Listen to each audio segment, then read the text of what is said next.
मन से विश्वास दिलाता हूं कि मुझे पंजाब के प्रांत की अहमियत और देश में इसकी अहमियत समझ में आती है।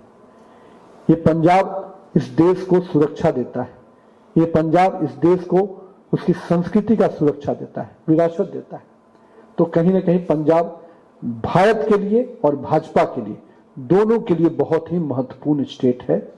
हमने अगर पश्चिम बंगाल में जीत हासिल की तो हम मानते हैं कि आज देश का एक एक नागरिक उससे खुश हुआ है। केवल बंगाल में रहने वाला व्यक्ति नहीं खुश हुआ है, केवल भाजपा का कार्यकर्ता खुश नहीं हुआ है, क्योंकि पूरे देश को लोगों को मालूम था कि आज पश्चिम बंगाल ऐसी स्थिति में खड़ा था जहां से बांग्लादेशी घुसपैठ इस देश की सुरक्षा और इस देश के यूथ को, इस देश के अन्य चीजों को चैलेंज मिल रहा था।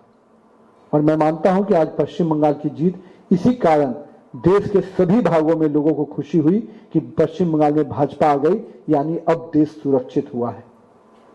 मैं उसी रूप से पंजाब को भी लेता हूं।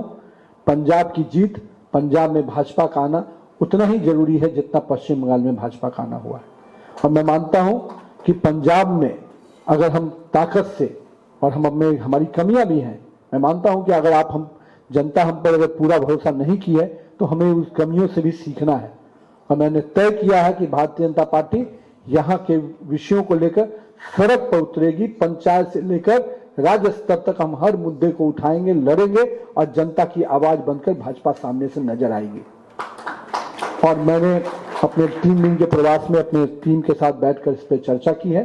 और मैं आप सभी युवा साथियों को विश्वास दिलाता हूं। कई लोगों ने डबल इंजन की सरकार की बात की। मैं आपको स्पष्ट कहता हूं कि आपको ने जो उम्मीद हमसे कर रहे हैं, मैं उस भरोसे पे हमारी पार्टी खड़ी उतरेगी। अगले 6 महीने के हमारे संपर्क को, हमारे संघर्ष को आप सड़क पर देखिएगा और निश्चित रूप से